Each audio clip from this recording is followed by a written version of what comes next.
Hi guys, it's Miss Maya from the Green Free Library, here to share another story time with you. How's everybody doing? I want to say hi to my story time friends Anna and Peter, Kate and Andrew, Ella, Lydia and Quinn, Saria, Parker and Stanley and Henry and baby Charlie. And hi to all the other children that come to the library for story time. And welcome to everyone else who's watching. I bet you're wondering why I'm holding a magic wand and dressed like a wizard. I'll tell you, but we're going to sing I'm a Little Teapot first, okay? So we need our handle and our spout. Ready? I'm a little teapot, short and stout. Here is my handle, here is my spout.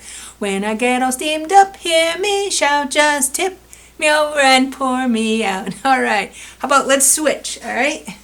Put our handle over here and our spout over here. I'm a little teapot, short and stout. Here is my handle, here is my spout. When I get all steamed up, hear me shout, just tip me over and pour me out. All right. How about sit down, okay? Show me your hands. Open them, shut them, open them, shut them. Give a little clap. Open them, shut them, open them, shut them. Lay them in your lap. Oh, very good. Okay. I'm dressed like a wizard or a sorcerer because our story today is The Sorcerer's Apprentice by Mary Jane Begin.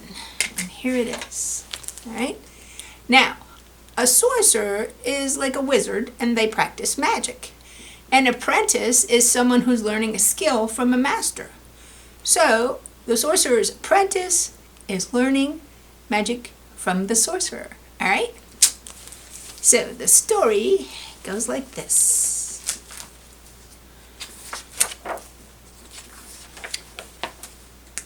Let's get to the beginning here. There's a lot of pages in the front. All right. Many years ago, when the moon was still young and everyone still believed in magic, there lived a sorcerer. He could beckon the clouds to speak, coax the trees to dance, and charm the wildest of creatures. He could also guide away evil spirits and heal those that were broken or lost. He was known far and wide for his skills, and he was always willing to share with others what he knew. One day, a mother and her daughter traveled a great distance to ask the sorcerer for the kind of help that only he could give.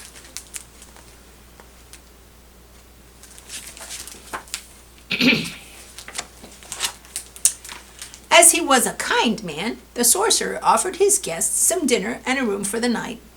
When the meal was finished, he entertained them by making the plates spin in circles and the table walk like a four-legged beast. He then waved his hands and called to the chairs. With strings, harp and lute, piano and flute, perform in this place with beauty and grace. The chairs played on into the evening, making music of every kind until the guests were ready for sleep. But before the sorcerer went off to weave his own dreams, he asked the young girl what she wished for. I want nothing more than to learn your skills of magic and healing, she told the sorcerer. As the sorcerer was in need of an apprentice, he happily obliged.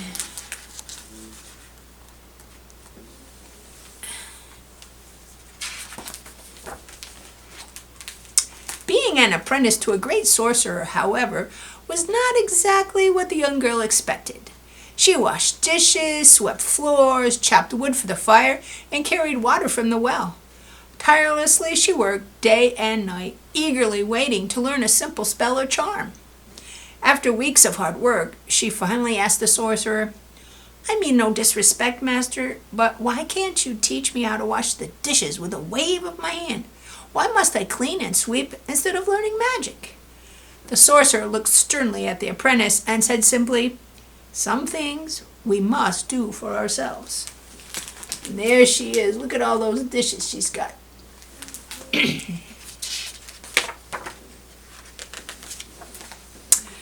The apprentice did not understand.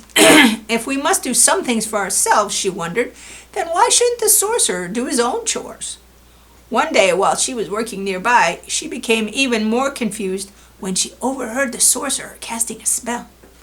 Sweep away dust, clean as you must, be swift and be neat until the task is complete. The broom then sprang to life. The next day, before the sorcerer left for town, he gave the apprentice the longest list of chores thus far. One task after another she completed, tiring and becoming more careless as the day wore on. The apprentice stumbled wearily as she carried 2 buckets of water to fill the cauldron, spilling water everywhere. There's where he made the broom come to life. See it? What do you think she's going to do? I have an idea. We'll see. I'll never fill that cauldron, she cried on the verge of tears. But then, spotting a broom by the door, she had an idea. Hadn't the sorcerer said that she must learn to do some things for herself? She began to chant. Wander hither across the floor, go up the stairs and out the door, fetch some water from the well, fill the cauldron, heed my spell. There she is, trying to get the broom to do magic. Think it worked? Let's find out. For a moment, the apprentice was sure her magic had failed. She had just started to pick up the water buckets when she heard a rustling sound. Suddenly, looming above her was a broom staring at her. As the girl watched in amazement, it left the kitchen and returned with full buckets, dumping the water into the cauldron. Look up here, see it? What's she doing? She's sitting down. Yep. And the broom is doing the work. Her work. Back and forth, up and down the stairs, the broom swished again and again. The apprentice rested comfortably until the cauldron was full. Then she paused in front of the broom and chanted, You've done your best, now take a rest. Stand by the door as you were before. There she is, chanting to the broom.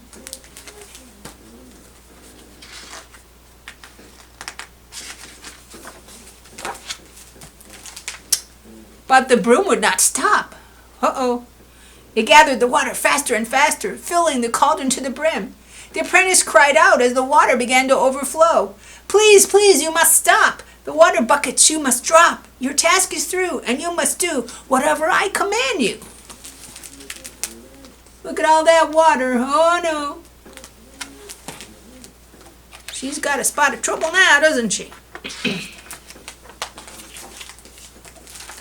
The apprentice chased the broom up the stairs. She tried desperately to block its path, but the broom knocked her to the ground.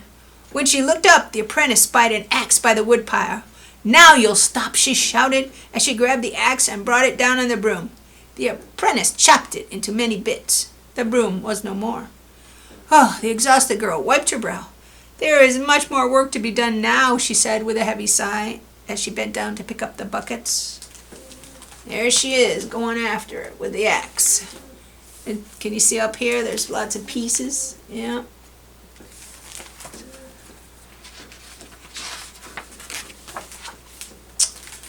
Just then, the apprentice heard a familiar rustling sound. Turning swiftly around, she shrieked. Facing her was an entire army of brooms. Holding buckets full of water, they stared at her with cold, strange eyes. Then they pushed past the cowering girl and marched to the overflowing cauldron. Oh my goodness, look at all those brooms now.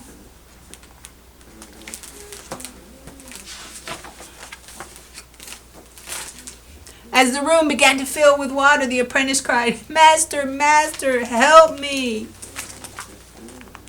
See all the water rising higher and higher?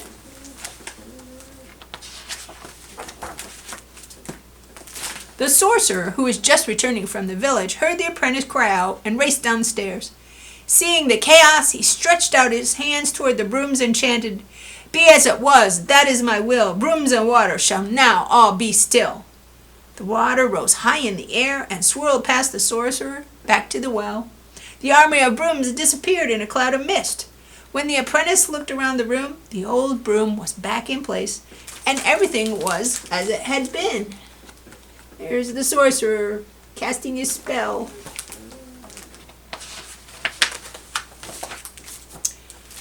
As the sorcerer slowly walked down the stairs, the apprentice explained quietly, When you said that some things we must do for ourselves, I thought you meant magic. The sorcerer looked at the apprentice with smiling eyes but serious words. Through hard work and practice, you can learn to have the patience to do anything, and a good sorcerer must be patient above all else. He placed his hands gently on her shoulder. Do you understand? I think so, answered the apprentice. But if that is so, why then did you use magic to clean the room? Ah, said the sorcerer, understanding her confusion. He answered simply, the hard work of a sorcerer is not the same as that of an apprentice. Someday you will understand this more clearly. The apprentice nodded solemnly and with great relief.